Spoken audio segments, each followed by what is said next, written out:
चलो बच्चों, वो घड़ी आ गई, आखिर आ गई वो घड़ी आखिरकार। ठीक है, बहुत गाना गाते हो सर। ठीक है, तो अंतिम क्वेश्चन है बच्चों। अंतिम क्वेश्चन क्या है हमारा? 3.13, यानी जो एडिशनल एक्सरसाइज से पहले का अंतिम क्वेश्चन है, लास्ट क्वेश्चन है, आपके स्क्रीन के ऊपर रहा।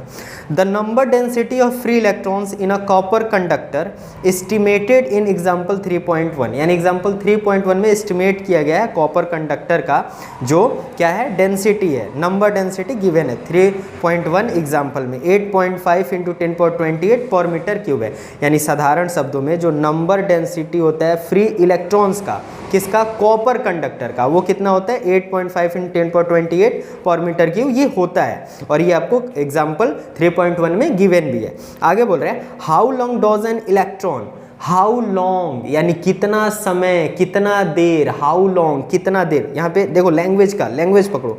How long does an electron take to drift, मतलब इलेक्ट्रॉन का कितना समय लगेगा ड्रिफ्ट होने में, एक पॉइंट से लेकर दूसरे पॉइंट जाने में कितना समय लगेगा। ठीक है, उसी को हमें फाइंड आउट करना है। One end of a wire, जो कि वायर का लेंथ दे रखा है 3 metre long to its other end. The area of cross section of the wire is 2 into 10⁻6 metre square and it is carrying a 3 ampere current. बहुत ही आसान है। देखो यहाँ पे समझना ये कि निकालना क्या हमें, क्या फाइंड आउट करना है। गिवन तो मिल गया हमें, ये दिया, ये दिया, ये दिया, फलाना ठिकाना चिलाना दिया।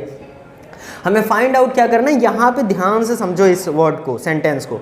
How long does an electron take to drift from one end of a wire 3 metre long to its another end, यानी 3 मीटर का एक वायर है और इलेक्ट्रॉन एक पॉइंट से, एक एंड से दूसरे एंड तक जाने में कितना टाइम लेगा। ठीक है, यानी हमें टाइम निकालना है, ड्रिफ्ट वेलोसिटी, करंट भी दिया है, सब चीज़ दिया है। अब हमें देखना है पहले दिया क्या क्या है, उसके बाद से हम रिलेशन निकालेंगे। तो यहाँ पे लिखेंगे सेंस गिवन दैट। क्या लिखेंगे बच्चों? Sense given that. क्या क्या दिया है ध्यान से देखते हैं हम।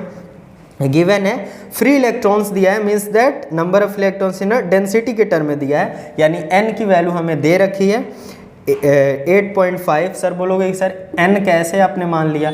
हमने एक वायर बनाया था, माना था, क्या माना था कि इसका वॉल्यूम क्या होता है, उसमें इलेक्ट्रॉन्स कितना होता है, n इलेक्ट्रॉन्स हो तो n से मल्टीप्लाई कर देते हैं। वो सारी चीज़ें ऑलरेडी हमने क्लियर किया है। इस समय आपको ध्यान रखना है, ये गिवन क्या है, n की वैल्यू गिवन है। ये क्या है? 8.5 इंटू 10⁻28 पर मीटर क्यूब। ठीक है, टाइम निकालना है। ठीक है, ये भी थोड़ा कंफ्यूजन था, मैंने एक्सप्लेन किया। टाइम क्या करना है बच्चों? निकालना है। लेंथ दे रखा है, L क्या है? 3 मीटर। आगे एरिया दे रखा है 2 into 10⁻6, 2 into 10⁻⁻6 metre square. Carrying a current I भी दे रखा है 3 एम्पियर। देखो अब एक बात बताओ, ड्रिफ्ट वेलोसिटी होता क्या है बच्चों? ड्रिफ्ट वेलोसिटी होता है Vd equal to L/T। Clear है बात? ये इक्वेशन फर्स्ट।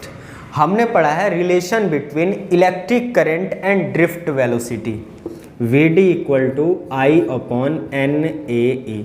ये हमने पढ़ा है, ऑलरेडी हमने ये पढ़ा है। इसे इक्वेशन सेकंड मान लो। तो फर्स्ट और सेकंड से क्या हो जाएगा बच्चों, ध्यान से बताओ। फर्स्ट और सेकंड से हो जाएगा L/T इक्वल टू I/NAE। यहाँ से निकालना क्या है? T निकालना है।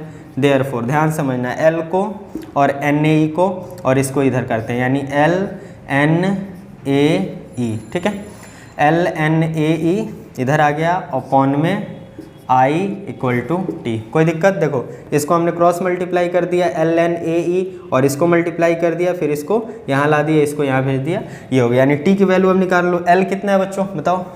3। N कितना है? 8.5 इंटू 10⁻28। अब बताओ, L ले लिया हमने, N ले लिया, एरिया बताओ कितना बच्चों? 2 इंटू 10⁻6। ठीक है, E कितना होता है? इलेक्ट्रॉन, इलेक्ट्रॉन की वैल्यू कितनी होती है एक बात बताओ। ये समझना जरूरी है कि यहाँ पे E की कौन सी वैल्यू लेंगे, तो चार्ज ऑफ इलेक्ट्रॉन लेंगे, क्योंकि जब हम रिलेशन निकालते हैं तो यहाँ पे क्या होता है? चार्ज ऑफ इलेक्ट्रॉन होता है। क्लियर है बात? कोई बात नहीं। तो अब यहाँ पे E की वैल्यू हम क्या लेंगे बताओ? चार्ज ऑफ इलेक्ट्रॉन क्या होता है? 1.6 इंटू 10⁻⁹ 19 कूलम। ठीक है, निगेटिव होता है जब मैग्नीट्यूड लेते हैं तो इतना हो जाता है। अब एक बात बताओ, आई क्या है हमारा, आई दे रखा है 3 एम्पियर, तो 3 से 3 बिना 3 के। अब टाइम कैलकुलेट कर लो, टाइम देयरफॉर क्या हो जाएगा, देखो क्या हो गया, 8.5 into 2 into 1.6 into 10 to the power 28 -6 -19। इसको कैलकुलेट करो बच्चों, चलो कैलकुलेट करो इसको।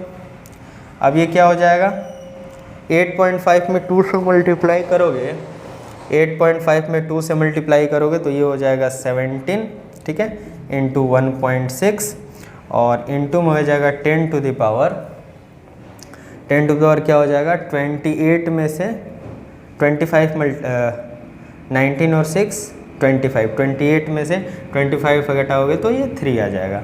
अब ये क्या हो जाएगा, 17 इंटू 1.6 इंटू 10 पावर 3।